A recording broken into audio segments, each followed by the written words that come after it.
জাহিদ সাহেবের তো পার্সোনালি আমার সাথে খুব ভালো সম্পর্ক।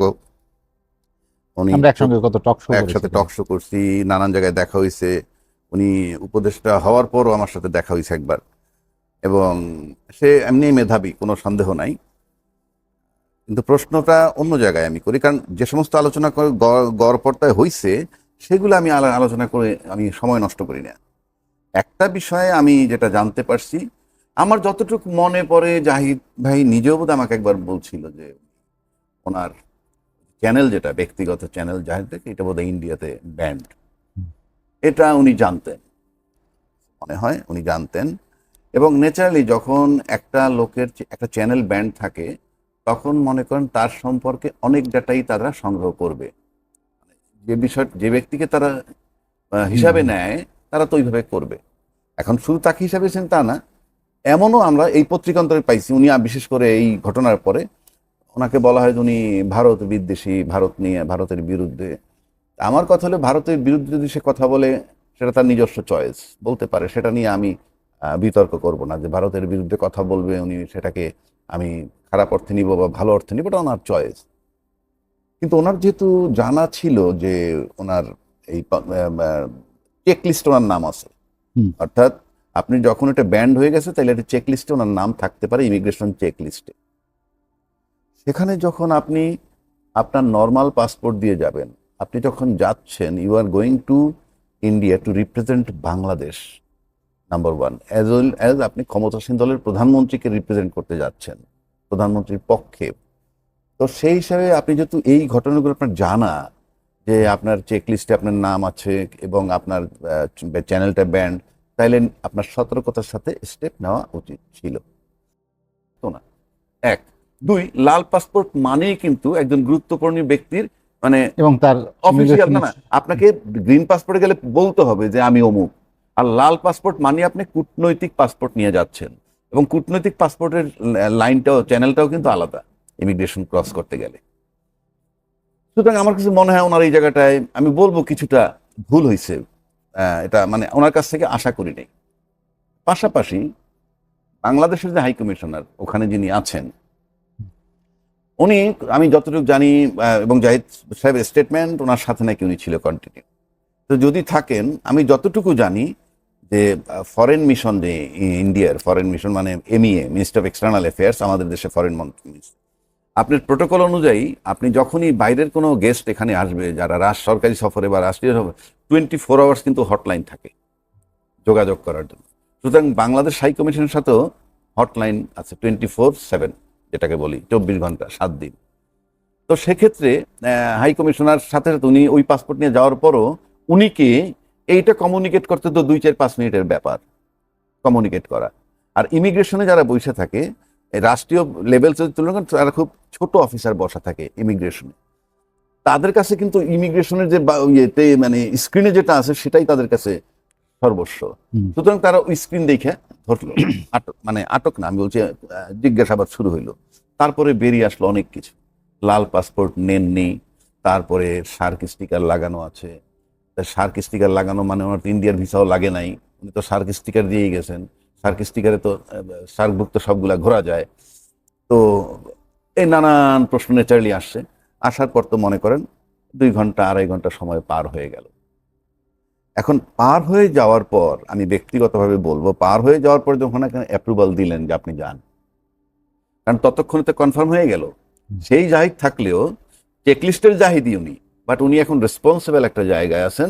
সুতরাং এইটা দুই দেশের সরকারের অনেক দায়িত্ব বর্তায় তার উপরে, তাকে সিকিউরিটি দেওয়া, সব সিকিউরিটি দেওয়া। তিনি একজন অতিথিও সে দেশের, হ্যাঁ, সে দেশের একজন অতিথিও তিনি। সেই যে অতিথি, সেই হিসাবে সে সিকিউর, এবং ওই সম্মেলনে যোগ দিবেন, সেমিনার টেমিনার করে আবার অ্যাজ ইউজুয়াল চলে আসবেন।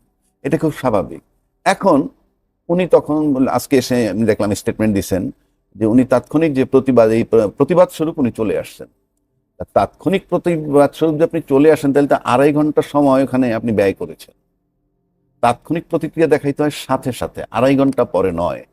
এবং উনি বলছেন ওনার স্টেটমেন্ট যে আমাদের যে অ্যাম্বাসাডার, হাই কমিশন ওখানে আছেন, উনি টাইম টু টাইম সব যোগাযোগ করতেছে, অনেক চেষ্টা করতেছে, ইত্যাদি ইত্যাদি বলছেন। তো আপনি যদি তাৎক্ষণিক প্রতিক্রিয়া দেখেন, তো ওদিকে চেষ্টাও চালাচ্ছে, সেটাও আপনি এডমিট করতেছেন। এডমিট করার পর যখন আপনাকে পারমিশন দিল, that was a big success আমি মনে করি। কারণ আমার যাকে চেকলিস্টে নাম লিপিবদ্ধ করা হয়েছে, আমাকে ঢুকতে দেবে না, আমি ব্ল্যাক লিস্টেড।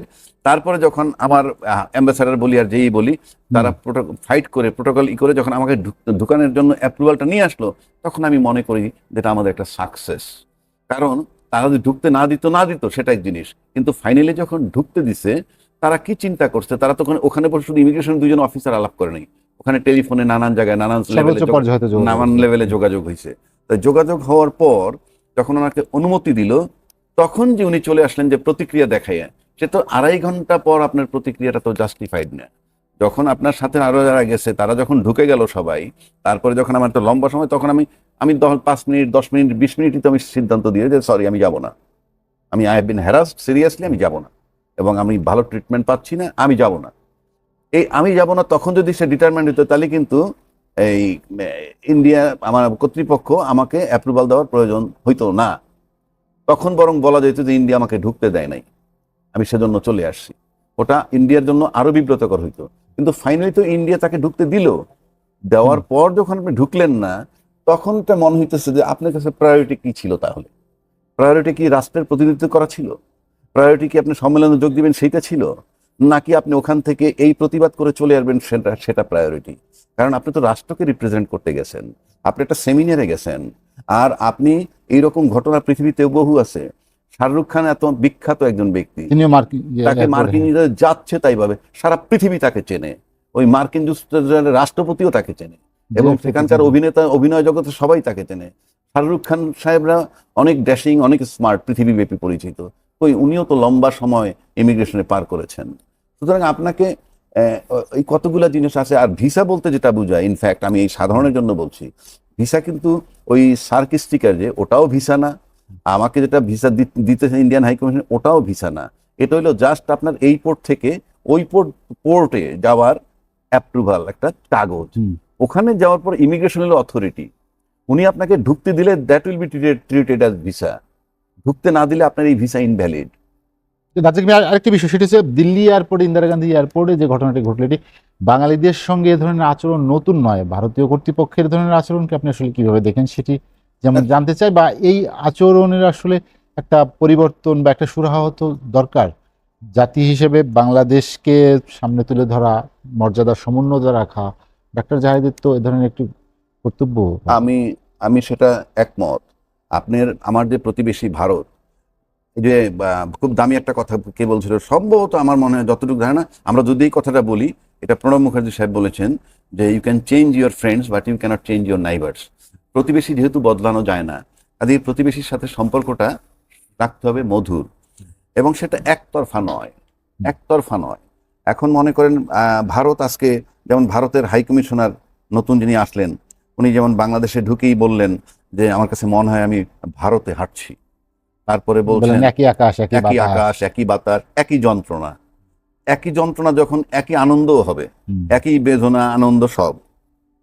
আবার উনি এটাও বলছেন যে আমাদের 140 কোটি, এখানকার 20 কোটি, 160 কোটির জনসংখ্যার যে গণতন্ত্র, সেটা যদি একটা গণতন্ত্র হয়, তাহলে আমরা বিশাল শক্তি হতে পারি। এটা কেউ বলছেন যে উনি ডিপ্লোম্যাটিক্যালি বলতে পারেন না, ডিপ্লোম্যাটিক নর্ম ব্রেক করছেন। আমিও ডিপ্লোম্যাটিক নর্ম ব্রেক করছেন বলি, কিন্তু আমি আরেকটা দিকে এটার প্রশংসা করি। এটার কারণ হচ্ছে কি জানেন, আপনি মাইন্ডটা বুঝাই দিচ্ছেন। উনি এই যে আমতা করার চেয়ে আমরা কি চাই, আমরা কি বলতে চাই, সেটা বুঝিয়ে দিলেন। মানে আমি মনে করি এটার জন্য বাংলাদেশের সিদ্ধান্ত নেওয়াটা সঠিক, সহজ হবে। যে এই হাই কমিশনার যে বার্তাটা দিচ্ছেন, যে বক্তব্যটা রাখছেন, এটা তো ওনার বক্তব্য নয়, এটা প্রধানমন্ত্রী, ভারতের সেন্ট্রাল গভর্নমেন্টের বক্তব্য। সেন্ট্রাল গভর্নমেন্ট যে বক্তব্যটা দিছে, সেটাকে আপনি যতই বলেন যে ডিপ্লোম্যাটিক নর্মের বাইরে, কিন্তু আমরা তো একটা রিয়েল পিকচার পাইলাম যে বার্তাটা, সেই বার্তাটা কি চায়। এখন এই যে বার্তাটা উনি দিলেন, সেই বার্তা বাংলাদেশ সমর্থন করে কিনা। যদি বাংলাদেশ সমর্থন না করে, তাহলে আমরা এটা তীব্র আমরা রিপ্লাই চাই। আমরা কিন্তু এখন পর্যন্ত সরকারের তরফ থেকে এই বার্তার বিরুদ্ধে বা বার্তার বিষয়ে প্রত্যুত্তর পাইনি। যদি না পাই, এবং আসলেই যদি ফাইনালি না পাই, তাহলে তার এই বক্তব্য সঠিক। আর যদি পাই, তাহলে আমরা বুঝবো ওনার বার্তাটা আমরা একসেপ্ট করি নাই। কিন্তু ওনারটা অ্যাপ্রিসিয়েট করি আমি এই কারণে, আমরা যে আমতা আমতা করতাম। ওনার বক্তব্যের সঙ্গে তো দিল্লির আচরণ তো সামঞ্জস্যপূর্ণ নয়, যদি আমরা আমি বক্তব্য সঠিক আমি ধরি। বলি সেটা যদি আমি ওখানে আসতেছি, হ্যাঁ সেটা যদি আপনি ওইভাবে মিলান যে একদিকে ওনার এই বক্তব্য আবার ওইদিকে ওইটা, না ওইদিকে আপনি যদি যান ওইদিকে তো ধরেন আপনি ওই হিসাবে মেলে না। এটা একটা বার্তা আসে আমাদের যে ইউনূস সরকার আসার পরে আমরা দেখছি যে আমরা বক্তব্য পাইতাম এরকম যে নির্বাচিত সরকার আসলে সব ঠিক হয়ে যাবে, এবং তখন নির্বাচিত সরকার হয়ে আসার সমূহ সম্ভাবনা যার ছিল সেটাই বিএনপি, এতে কোনো সন্দেহ নাই। তো ওই অবস্থায় যখন এই কথা বলা যে নির্বাচিত সরকার আসলে সব ঠিক হয়ে যাবে এবং নির্বাচিত সরকারের সাথে আমরা কাজ করব, তার মানে বিএনপি সরকারের সাথে তারা কাজ করবে, এই বার্তাটা অনেক আগেই দিয়ে দিছে। এবং just after the expiry of Begum Khaleda Zia যেভাবে ভারতের পররাষ্ট্রমন্ত্রী আসলেন এবং তাদের পার্লামেন্টে যেভাবে শোক প্রস্তাব নিলেন, সবকিছু মিলে বোঝা গেছিল যে একটা ভালোর দিকে আমরা যাচ্ছি। কিন্তু খুব অল্প সময়ের ভিতরে আমরা আবার দেখতে পাচ্ছিলাম যেমন একেবারে দৃশ্যমান যেটা হইতো আমাদের কাছে ভিসা ব্যবস্থার শিথিলতা, কিন্তু সেই ভিসা ব্যবস্থার শিথিলতা তেমনটা হয় নাই। সেই ইউনূস সাহেবের সময় যেরকম ছিল বলা হচ্ছিল যে এই সপ্তাহে বা আগামী সপ্তাহে হয়ে যাবে, কিন্তু সেরকমই সেটা আর হয়েছে। হয়নি। তো সুতরাং সেটা কেন হইলো, এটা কিন্তু সবচেয়ে বেস্ট হইলো দুইটা দেশের যে কূটনীতি যে ডিল করেন, এক সবচেয়ে ভালো বলতে পারবেন আমাদের পররাষ্ট্রমন্ত্রী, ওখানকার পররাষ্ট্রমন্ত্রী প্লাস পলিসি মেকার যারা আছে। কিন্তু আমরা বাহ্যিক দৃষ্টিতে যেটা দেখি ইভেন আফটার ইলেকশন যেই স্টেপগুলো আমরা দেখতেছিলাম বেগম খালেদা জিয়ার মৃত্যুর পর এবং ঠিক তারপরে মনে হচ্ছে কোথাও যেন আবার একটু স্লো হয়ে গেছে, বাধা পাচ্ছে কোথাও যেন। রাজ্জাক ভাই, আরেকটু যোগ করে আরেকটি বিষয় যে আপনি জানেন যে এবছরই শেষ হচ্ছে গঙ্গার পানি চুক্তি, যেটি আমাদের অবশ্যই ডিসেম্বরে যেটি নবায়ন করতে হবে। পাশাপাশি তিস্তা চুক্তি নিয়েও অনেক দিন ধরে এটি ঝুলে আছে, হচ্ছে না। দিল্লির এই ঘটনা কি আসলে সে ধরনের কোনো বার্তা দেয় যে যেটি আমার কাছে শোনেন এগুলো তো নবমীমাংসিত ইস্যুগুলোর আসলে ভবিষ্যৎ কি হবে? ডেফিনেটলি এগুলো তো ইনক্লুডেড, কিন্তু আমার ব্যক্তিগতভাবে যেটা ধারণা সেটা হইলো প্রতিবেশী দেশ, আমি জানি না, আমি তাদের ভিউটা বলতেছি। প্রতিবেশী দেশ হয়তো ভাবে যে এই নতুন সরকার যে আসছে তাদের যে সরকার প্রধান তাদের পক্ষ থেকে ভারত সফরটাই প্রথম হবে।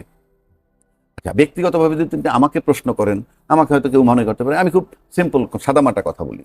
ধরেন আমি যদি প্রধানমন্ত্রী হইতাম বাংলাদেশের, প্রধানমন্ত্রী হইতাম এই মুহূর্তে, তাইলে আমি প্রথম ভারত সফর করতাম সাবজেক্ট টু কন্ডিশন, এটা আমার শুভেচ্ছা সফর, এখানে আমার দ্বিপাক্ষিক কোনো আলোচনা হবে না, পরিষ্কার।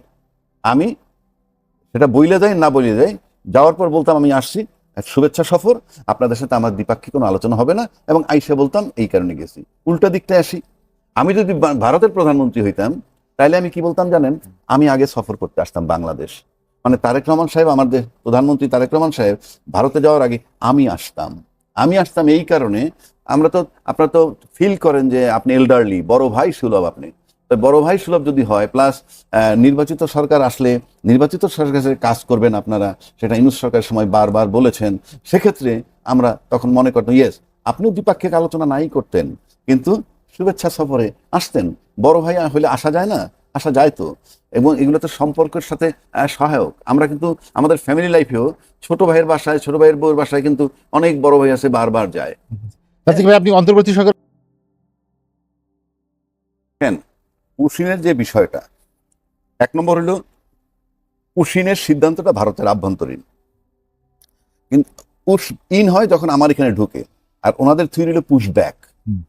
এখন প্রশ্ন হচ্ছে যে ওনাদের একটা সিটিজেনশিপ অ্যাক্ট আছে, সেটাকে সম্প্রতি তারা কাশ্মীর ইস্যুর পরে এটাকে অ্যামেন্ডমেন্ট করছে, সিএএ, সিটিজেনশিপ অ্যামেন্ডমেন্ট অ্যাক্ট। এবং তখন ইমিডিয়েট পাস্ট আমাদের হর্ষবর্ধন সিংলা সাহেব ছিলেন এখানকার অ্যাম্বাসেডর, তারপরে উনি ওখানে ছিলেন বোধহয় সম্ভবত ফরেন মিনিস্টার। উনি বলছিলেন যে এটা তাদের আভ্যন্তরীণ, এতে প্রতিবেশীতে কোনো অসুবিধা হবে না।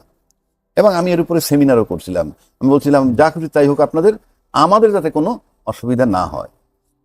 এখন প্রশ্ন হচ্ছে যে পশ্চিমবঙ্গে যখন শুভেন্দু অধিকারী ক্ষমতা আসলেন, বিজেপি যখন আসলো, তখন থেকে, আসার আগের থেকে এবং আসার পর থেকে ওনার একটাই কথা, এটা হিন্দু দেশ, এরকম তার বক্তব্য। তার মানে মুসলমান থাকতে পারবে না, ভালো কথা।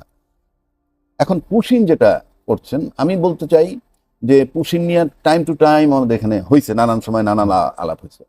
এখন এটা তো ওই যে পার্শ্ব প্রতিক্রিয়া, if you are not satisfied with the government, তাহলে ন্যাচারালি আপনার এগুলা হবে। তো আমার এই মুহূর্তে যদি আমি ধরি, আমার কাছে মনে হয় যে তৃণমূলের যে অবস্থাটা হয়েছে এই মুহূর্তে কোণঠাসা, 15 বছর টানা ক্ষমতায় থাকার পর কিন্তু সাথে সাথে ক্ষমতাতে যাওয়ার পর তারা বিলীন হয়ে গেছে। ইতিমধ্যে মমতা ব্যানার্জি কংগ্রেসের সাথে পদ পদবি নেওয়ার জন্য একটা বৈঠক করছে, চলছে। তার মানে তৃণমূল দলটা শেষ হয়ে গেছে আপাত দৃষ্টিতে। তা নাহলে পার্টির প্রধান যখন কংগ্রেসের সাথে দেখা করতে যায় এবং সেখানে পদ পদবি নিয়ে আসতে চায়, সেক্ষেত্রে এই শুভেন্দু অধিকারী এখানে তার মিশন দুইটা। একটা মিশন হইল আগে এই মাঝামাঝি বছর 2-2.5 বছর পরে লোকসভা নির্বাচন হবে। এখন এই যে লোকসভা নির্বাচন হবে তাতে হিন্দু ভোট কিন্তু লোকসভার জন্য এনাফ, কারণ ইতিমধ্যে 91 লক্ষ ভোট তারা বাতিল করে দিচ্ছেন। তো ওই 91 লক্ষ ভোট কিন্তু অনেক বিরাট ব্যাপার, এটা তাদের আভ্যন্তরীণ ব্যাপার, আমি এখানে আলোচনা করতে চাই না। বাট ভোটের ব্যাপারে যার যার দেশে আমাদের দেশের ভোট নিয়ে আমাদের অনেক বিতর্ক আছে, আমরাই করি। তো সেখানে লোকসভায় যাতে আবার লোকসভায় তো 45টা সিট আছে সম্ভবত পশ্চিমবঙ্গে, তো সেখানে যাতে একটা নিরঙ্কুশ বিজয় লাভ করতে পারে, একদিকে 91 লক্ষ ভোট বাতিল হয়েছে আর একদিকে হিন্দু ভোট, সব মিলে আমার কাছে মনে হয় এই বিষয়টা ওই লোকসভা নির্বাচন পর্যন্ত খুব বেশি আলোচিত হইতে থাকবে। লোকসভা নির্বাচন হওয়ার পর বিষয়টা মনে হয় একটু শিথিল হবে। আপনি বলেছেন যে ভারতের অভ্যন্তরীণ রাজনীতি, ভারতের রাজনৈতিক বিভিন্ন ক্ষমতার পালা পরিবর্তন বা ক্ষমতায় থাকার যে প্রতিযোগিতা, তার খেসারত বাংলাদেশের মানুষ কেন দেবে? এটা হইলো ওই যে বললাম, বাংলাদেশের মানুষ দিবে কেন বড় কথা না, এই বাংলাদেশের মধ্যে যদি আগুন লাগে সবার আগে তাপ কার গায়ে লাগবে? অন্য দেশের, তাদের গায়ে লাগবে, তাদের গায়ে। ভারতে যদি আগুন লাগে তাহলে তাপ কার গায়ে লাগবে? বাংলাদেশের গায়ে।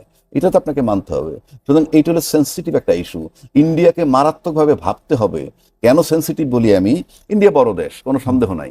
এবং আপনি যখন এসে বললেন ত্রিবেদী সাহেব, 160 কোটি লোক একত্র যদি গণতন্ত্র আমরা মজবুত শক্তিশালী হতে পারি, যেমন আমাদের সাথে তাদের বর্ডার 4000 কিলোমিটারের ঊর্ধ্বে, পাশাপাশি ভারতের তো ভাবতে হবে যে ভারতের পেটের মধ্যে 4000 কিলোমিটার আমরা, পেটের মধ্যে 4000 কিলোমিটার আমরা। তো এইখানে যদি মনে করেন পয়জনাস হয়, এখানে যদি এটা কি বলে ফুড পয়জনিং হোক, বিস্ফোরণ হোক, এটার রিয়াকশন ব্যাপকভাবে ওইখানে পড়বে, কারণ আপনি 4000 কিলোমিটার ঘুরে আপনি। সুতরাং ভাইস ভার্সা দুইটা দেশের আমি মনে করি শান্তিপূর্ণ সহাবস্থান, peaceful coexistence between two countries like Bangladesh and India is mandatory, একেবারে ফরজে আইন। এখন কেমনে করবেন সেটা অন্য আলাপ, সেটা যারা কর্ণধার, যারা বসে আছেন তারা। এবং আরেকটা বিষয় আছে যে বাংলাদেশের এই নাইবারিং ল্যান্ডের সাথে শান্তিপূর্ণ সহাবস্থান সমতা, ন্যায্যতা, মর্যাদার ভিত্তিতে থাকতে হবে এবং পারস্পরিক শ্রদ্ধাবোধ, এখানে বড় ভাই ছোট ভাই না, পারস্পরিক শ্রদ্ধাবোধ রেখে আমরা থাকবো।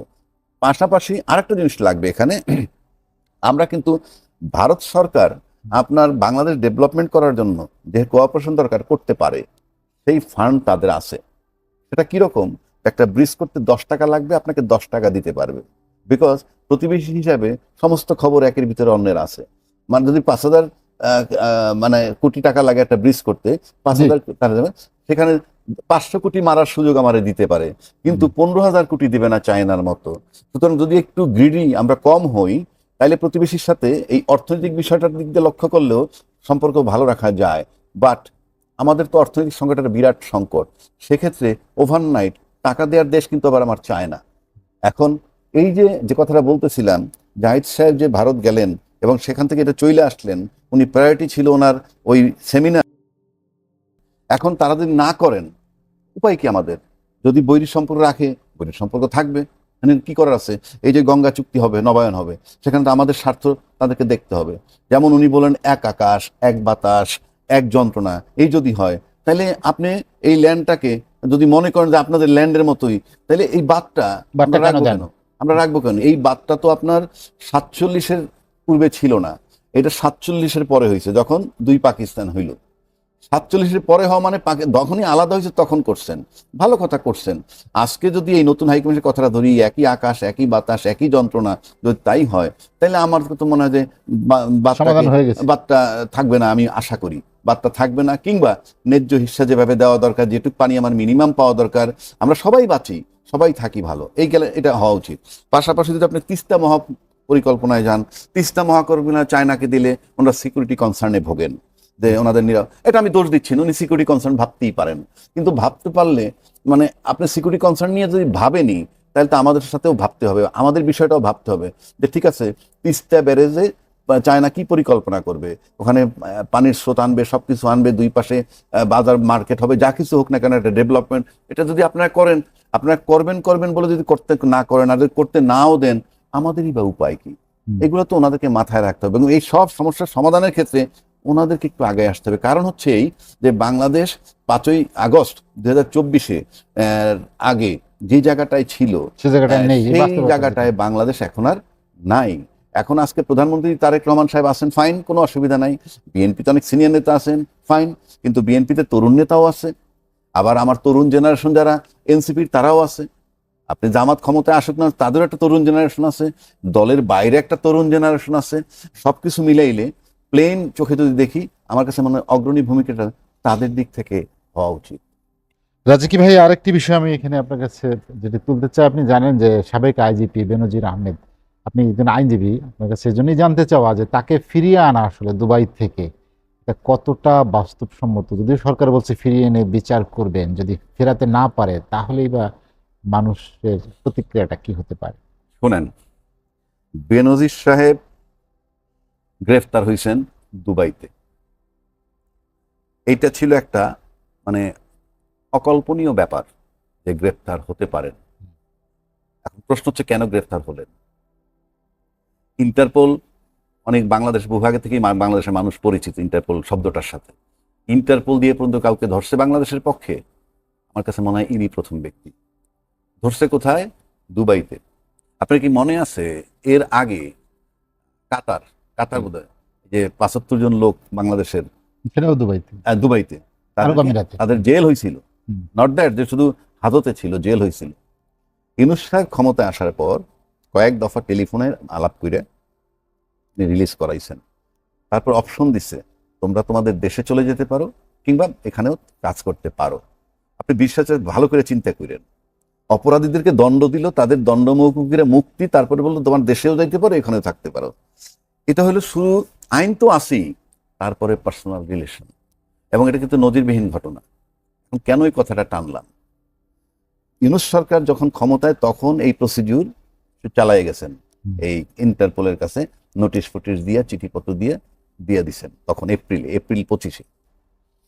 সেইটাই এসে এখানে 1 বছরের বেশি সময় আগে। হ্যাঁ, এখন প্রশ্ন হচ্ছে যে আমার বারবার একটা কথা মনে পড়ে যে তারেক রহমান সাহেবকে, মানে আমাদের প্রধানমন্ত্রী বর্তমান প্রধান তারেক রহমান সাহেবকে আমি কোনো জায়গায় খুব বিচক্ষণতার পরিচয় উনি দিচ্ছেন, এটা আমার কাছে মনে হয়। কেন বলছি কথাটা? 13ই জুন 2025 যখন লন্ডনে দেখা করতে গেলেন এই আমাদের ইউনূস সাহেব, যেই খলিলের বিরুদ্ধে এখানে তীব্র বিদ্বেষ বিএনপি ঢাকার, সেই খলিল সহ ইউনূস সাহেব গেলেন এবং তারেক রহমান সাহেবকে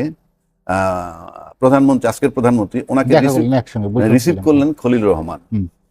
তারপরে তাদের যে পরিবেশ, আন্তরিকতা, কি আলাপ হয়েছে সেটা আজকের অ্যাকশনে মনে হয় কি আলাপ হয়েছে।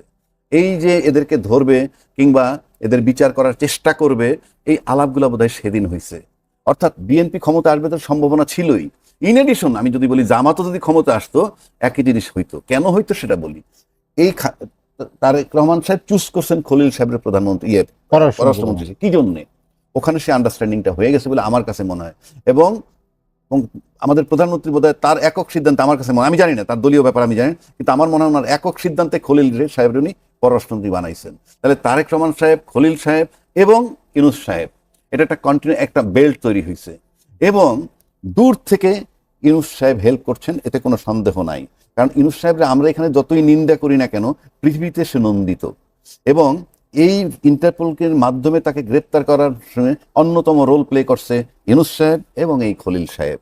এবং এই দুইটার কৃতিত্ব আমি তারেক রহমান সাহেবকে এই জন্য দিব যে উনি এই পছন্দটা ধরে রাখতে পারছেন এবং একটা সঠিক সিদ্ধান্ত নিছেন। এবং এটা যদি